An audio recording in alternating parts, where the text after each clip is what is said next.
I'm here today with someone who, by chance or perhaps by providence, found himself immersed in Neoplatonist philosophy. Julian Ahonen is a Babylonian astrologer. How about that? But not only that, he also has nearly 20,000 Instagram followers. That's, well, compared to our 200, that's a lot. If you haven't signed up, please sign up on Instagram of the Omraam world. Information is below. So since I've gotten to know Julian over the past year, I see he's become, I realize he's a real seeker, in fact. And no, this is not the beginning of a Monty Python sketch. It's a serious interview with Julian, who has a lot of interesting things to share with us. His talents are many and don't just end with being a skilled practitioner of ancient Babylonian astrology. Julian, tell us a little bit about yourself. Oh, that's an extremely flattering introduction, Anatol. Thank you very much. And well, I think the angle I really want to come at, about myself here is that I initially, as you can probably tell with the introduction, I come from a very kind of academic background. My family is like a long line of doctors. It's kind of almost a comedy in that way. But so I had this really strong influence of the intellect in my life. And what I've kind of experienced and with my studies of philosophy and everything like that before finding the master and parallel with the master was that, yes, the intellect is extremely useful and extremely powerful, but it also has some drawbacks if it's not balanced with love. And what I found is that, when your intellect is kind of overinflated, then it leads to all kinds of things like lauding your superiority over others. And a good example is, I used to run this philosophy group with what the Neoplatonic stuff that I was studying. And I used to find that the ability that I had to communicate what I was learning and what I felt was such a powerful truth was actually really hindered by the intellectual language that I was using. And, and then I come into the master's work, and he almost speaks like he speaks in a way that's memorable even for children. It's like, you can imagine, I'm sure all of us can remember like fairy stories from our childhood, or something like that, as opposed to like an intellectual lecture from last week. If one of my astrology lectures from last week or something, you probably couldn't recite even one proper sentence. So that beautiful, simple, relatable style that Omraam Aïvanhov speaks with is such a fantastic thing. And I think that for me anyway, and from my angle, that's been the biggest thing that I've been learning from the teaching with my own individual color of light. So what you're saying, in fact, is, if I got it right, that you're now focusing on the simpler or the profound yet simple truths of life. Is that correct? Is that more or less what you've been saying? Yep, that's exactly the essence of it. Yes, and always found, there's no need for the big words that nobody understands. The the divine truths of the world are already difficult enough to understand. Yeah. Well, but that begs the question now, what's the most character-defining event in your life? Or period, I think. Event or period. Yeah. Well, it's an easy answer, to be honest. It was probably what got me here, actually, was the most difficult period of my life. It's about 10 years ago. I'm still quite young. I'm only about 25 now. And about 10 years ago, I was finishing my high school and going through all these massive life changes, and man, that shift from school into the quote unquote real world was really, really difficult for me, as I think it is for a lot of people. And I just suffered from this really deep lack of direction, or a better way to put it would be I had this strong drive. I knew I wanted to do something. I had some passion, some goal in life that I needed to fulfill. And it just wasn't, I didn't know what it was. There was this sort of, I hadn't reached that part on my path where I knew what it was yet.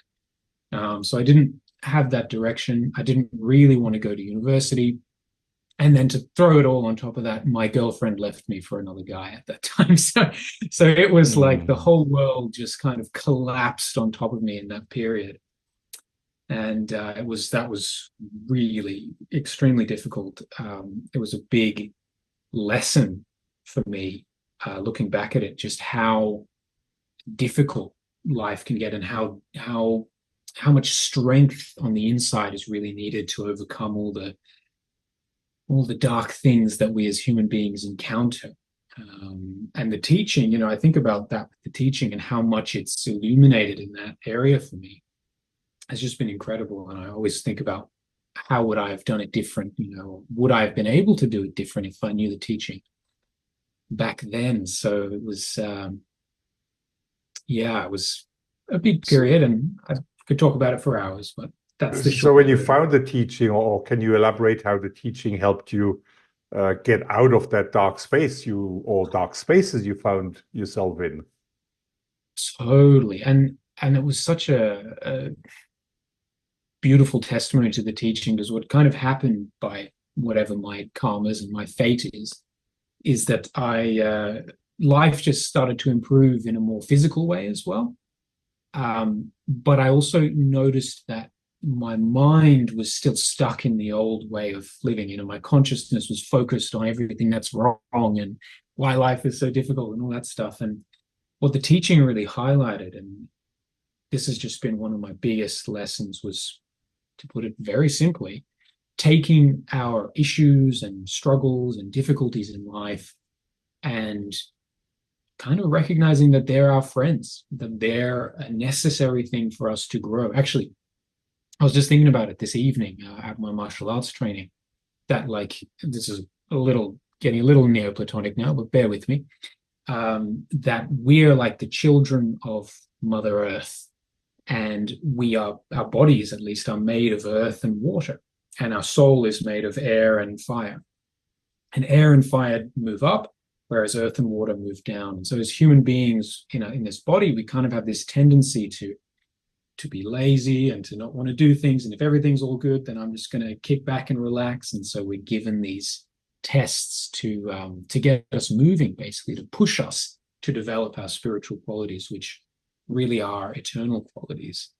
And even now, today, I'm having to face all kinds of different situations that probably less extreme than 10 years ago, but unfavorable situations that I know if I didn't have this really truly sacred teaching, I would probably buckle under the pressure.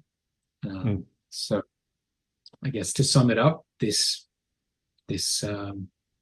beautiful set of books and this beautiful example, the living book of our master, turns all my struggles into gold. I can truly attest to that. Can you elaborate a little bit on specific aspects of the teaching that helped you, without obviously going too much into personal details? For sure. Well, actually, now that I think of it, I have this one memory where I was sitting in a park reading one of the master's books, and the topic at the time, of course, was this topic of suffering. And this would have been just a few years ago now, when I just started my business journey with my astrology, and that's always the most difficult the most difficult part when you're starting, and money's not super abundant, and just dealing with all those mental stresses. And I was just sitting in this park reading this book, and I just remember it completely changing the way that I thought about, well, at the time it was just my financial difficulties, that that it wasn't just there to kind of pummel me into the ground because you haven't worked hard enough and you haven't I don't know, you haven't got a good enough job, whatever reason my ego wants to come up with, but it's actually there as an opportunity for me to grow. And if I can develop that relationship with hardship as a friend of mine, I mean, if you just think, it just mind blows the mind thinking about that as a way of living. If when something difficult happens and I look at it as this has got an eternal divine quality that it wants to teach me, and this suffering isn't going to last, it's totally temporary, but that quality that it's going to leave me with will last as long as my soul exists, which is a very, very long time. So I just have a really specific memory about my financial situation at the time.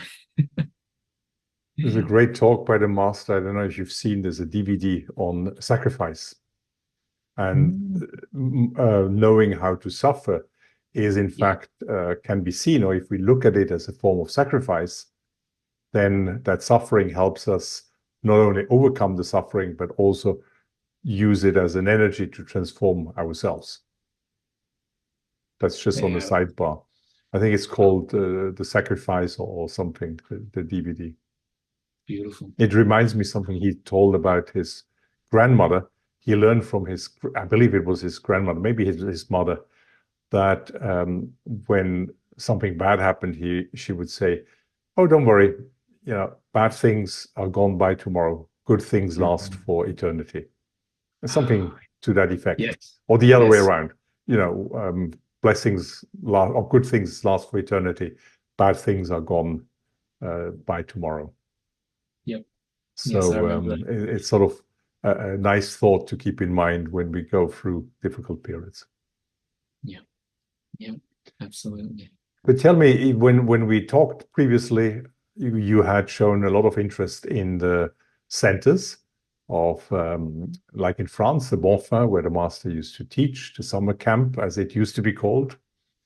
What particularly interests you, or what particular challenges do you face when going to Brotherhood centers in Australia? What fascinates you? So it's a dual question. What fascinates you, and what are the particular challenges?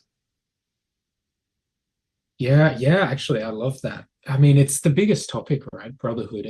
As I said before, right, I've got this intellectual background, an intellectual focus, Neoplatonism. It's this super academic field, basically.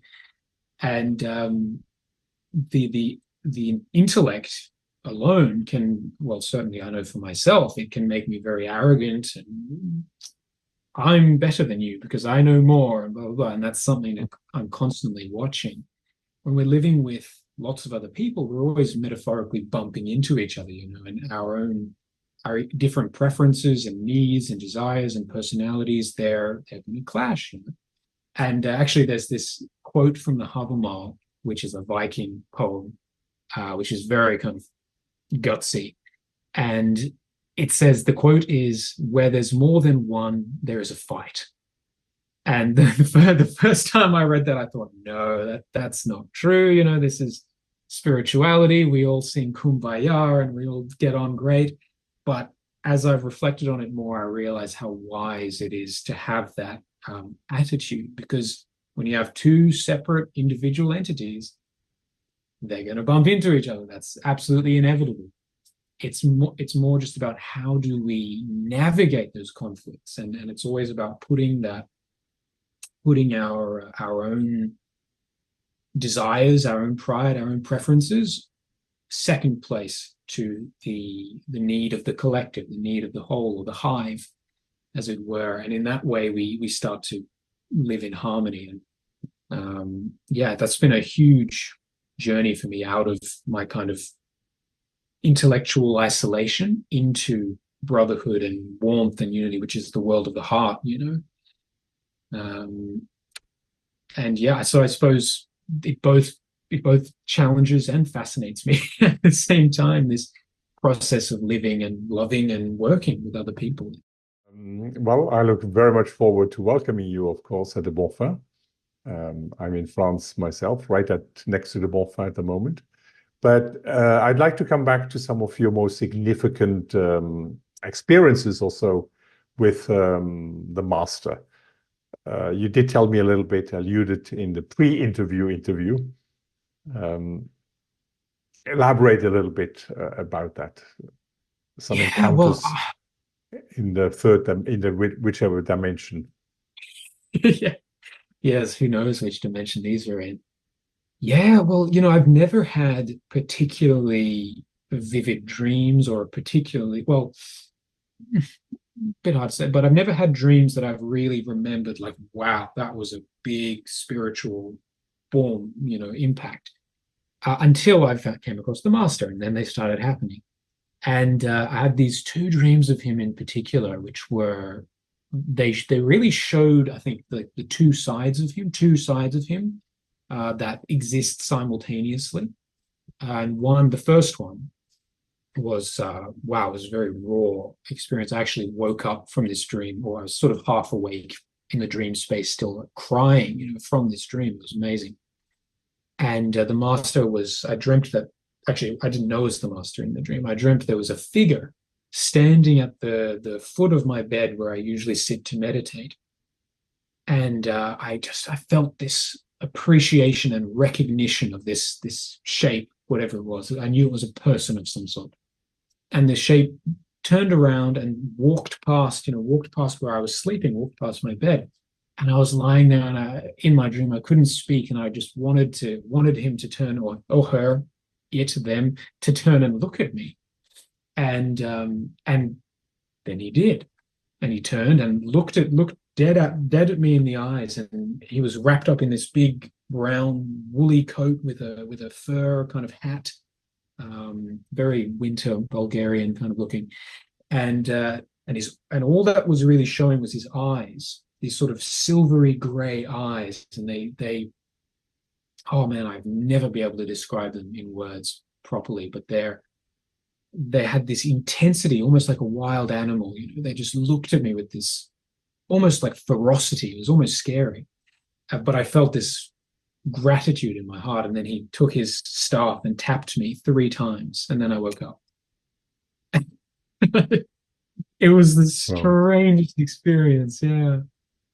And then the other one, which is the other side of his, I think his personality or his being, was a bit complicated. But the gist of it was I was standing in a circle with a whole bunch of brothers. They were all dressed in white and felt totally relaxed and laughing and talking. And sort of somehow, as dreams go, the master was there. He's part of the circle, but he was also kind of the focus. And I just have this image in my mind, or memory from the dream, where it was like he was leaning over doing this. Actually, you see some pictures of him doing this, and he was holding a flower like this. And the feeling, I will never be able to describe this feeling that I got from him. It was like he was dancing on a flower petal with all the weight of a human man. And it was in this perfect balanced pirouette. It was almost like there was darkness all surrounding him, but he was completely untouched in this perfect balance. It was this unbelievable, and he looked quite short and unassuming and very happy and sweet, very sweet and gentle and smiling, like with the flower. It was unbelievable dream experiences. So those were just massive steps for me of this is real. Like, obviously I knew it's real already because of how it's changed my life, but it's in front of me now. It was unbelievable.